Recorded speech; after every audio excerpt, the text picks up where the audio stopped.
Karnataka police ಸಮರ್ಥವಾಗಿದೆ, ತನಿಖೆಗಳನ್ನು ಮಾಡ್ತಾನೆ ಇದ್ದಾರೆ.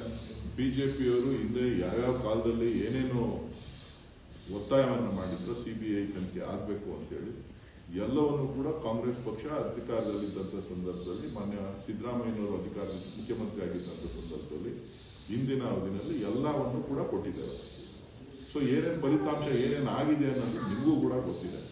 ಇವತ್ತು ಕರಾವಳಿ ಪ್ರದೇಶದಲ್ಲಿ ಇಲ್ಲ ಸಲ್ಲದ ಗೊಂದಲಗಳನ್ನು ಸೃಷ್ಟಿ ಮಾಡುವಂಥದ್ದು, ವಾತಾವರಣವನ್ನ ಕಲುಷಿತ ಮಾಡತಕ್ಕಂಥ, ಜನರಲ್ಲಿ ವಿಷಬೀಜ ಭಾವನೆಗಳಲ್ಲಿ ವಿಷಬೀಜ ಬಿತ್ತುವಂಥ ಕೆಲಸವನ್ನ ಭಾರತೀಯ ಜನತಾ ಪಕ್ಷದ ನಾಯಕರು ಮಾಡ್ತಾ ಇದ್ದಾರೆ. ಇದು ಸರಿಯಲ್ಲ. ಇವತ್ತು ಯಾರೇ ತಪ್ಪು ಮಾಡಿದ್ರು ಕೂಡ ಅದಕ್ಕೆ ಶಿಕ್ಷೆ ಆಗಬೇಕು. ಅದಕ್ಕೆ ಪೊಲೀಸ್ ಸಮರ್ಥವಾಗಿದೆ, ಕೆಲಸ ಮಾಡ್ತಾ ಇದೆ. ಸರ್ಕಾರ ಕೂಡ ಅದರ ಮೇಲೆ ಸಾಕಷ್ಟು ಕಾನೂನಿನ ಕ್ರಮವನ್ನು ತೆಗೆದುಕೊಳ್ತಾರೆ. ಹೈಕಮಾಂಡ್ ಬುಲಾವ್ ಮೇರೆಗೆ ಡಿ.ಕೆ. ಶಿವಕುಮಾರ್ ಡೆಲ್ಲಿಗೆ ಹೋಗಿದ್ದಾರೆ ಅಂತ ಚರ್ಚೆ ಸರ್, ಏನ್ ಸರ್ ವಾಸ್ತವ ಏನು ಸರ್?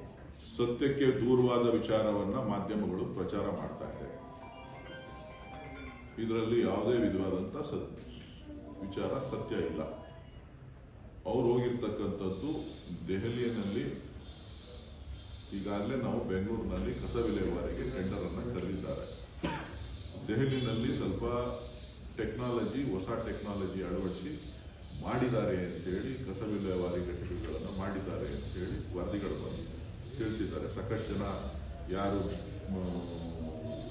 ಅಲ್ಲಿ ಕೆಲಸ ಮಾಡ್ತಾ ಇದ್ದಾರೆ ಅಧಿಕಾರಿಗಳಿಂದ ಬೇರೆಯವರೆಲ್ಲರೂ ಕೂಡ ಸಲಹೆಗಳನ್ನು ಕೊಟ್ಟಿದ್ದಾರೆ.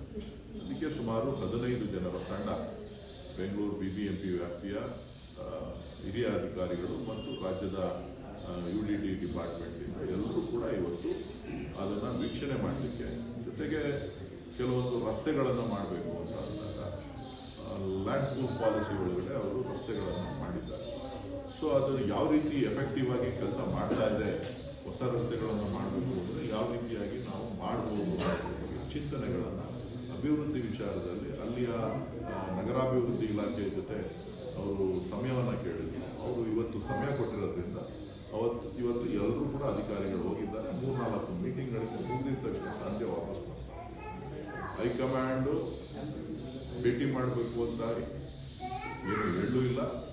ಶಿವಕುಮಾರ್ಗೆ ಹೈಕಮಾಂಡ್ ಯಾವಾಗಲೂ ಡೆಲ್ಲಿಗೆ ಹೋದಂಥ ಸಂದರ್ಭದಲ್ಲೆಲ್ಲನೂ ಕೂಡ ಭೇಟಿ ಮಾಡಿ ಮಾತನಾಡತಕ್ಕಂಥದ್ದು, ಜೊತೆಲೋಗಿ ಅಲ್ಲಿ ಅವ್ರ ಜೊತೆಲೋಗಿ ಹಲವಾರು ವಿಚಾರ ವಿನಿಮಯಗಳನ್ನು ಮಾಡ್ತಕ್ಕಂಥದ್ದು ಸರ್ವೇ ಸಾಮಾನ್ಯನೇ ಹೊರತು ಡಿ.ಕೆ. ಶಿವಕುಮಾರ್ ಅವರು ತಿಂಗಳಿಗೆ 2 ಸಾರಿನಾದರೂ ದೆಹಲಿ ಭೇಟಿ ಕೊಡ್ತಾನೆ ಇರ್ತಾರೆ.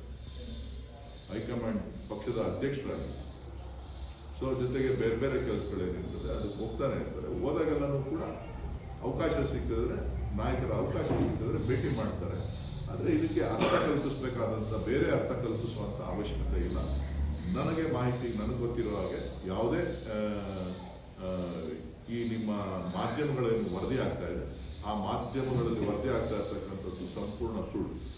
ಸರ್, ಈಗ ತುಮಕೂರನ್ನ ಗ್ರೇಟರ್ ಬೆಂಗಳೂರು ವ್ಯಾಪ್ತಿಗೆ ಸೇರಿಸಬೇಕು ಅಂತ ಪರಮೇಶ್ವರ್ ಅವರು ಇವತ್ತು 70 ಕಿಲೋಮೀಟರ್ ದೂರದಲ್ಲಿದೆ. ರಾಮನಗರ ಬೆಂಗಳೂರು ದಕ್ಷಿಣ ಆಗಿದೆ. ತುಮಕೂರನ್ನು ಕೂಡ ಸೇರಿಸಿದ್ರೆ ಇನ್ನಷ್ಟು ಡೆವಲಪ್ ಆಗುತ್ತೆ. ಇದು ಸರ್ಕಾರದ ತೀರ್ಮಾನ ಆಗ್ತದೆ. ಅವರು ಗೃಹ ಇಲಾಖೆಯ ಹಿರಿಯ ಸಚಿವರಿದ್ದಾರೆ. ಅವರು ಸಚಿವ ಸಂಪುಟದ ಜೊತೆ ಮುಖ್ಯಮಂತ್ರಿಗಳ ಜೊತೆ ಮಾತನಾಡಿ ಅವ್ರು ಏನು ತೀರ್ಮಾನ ತಗೊಂಡು ನಾವು ಅದನ್ನು ಸ್ವಾಗತ ಮಾಡ್ತೀವಿ. ಕೊನೆಯದಾಗಿ ಸರ್, ಈ 4 MLCಗಳ ನಾಮನಿರ್ದೇಶನಕ್ಕೆ ಸಂಬಂಧಪಟ್ಟಂತೆ ಪಟ್ಟಿನ ACC ತಡೆ ಹಿಡಿದಿದೆ ಅಂತ ಅದ್ರ ಬಗ್ಗೆ ಮಾಹಿತಿ ಇಲ್ಲ ನನಗೆ. ACC ವಿಚಾರನೂ ಗೊತ್ತಿಲ್ಲ. ಅದೆಲ್ಲ ಪಕ್ಷದ ಹಿರಿಯ ಮುಖಂಡರು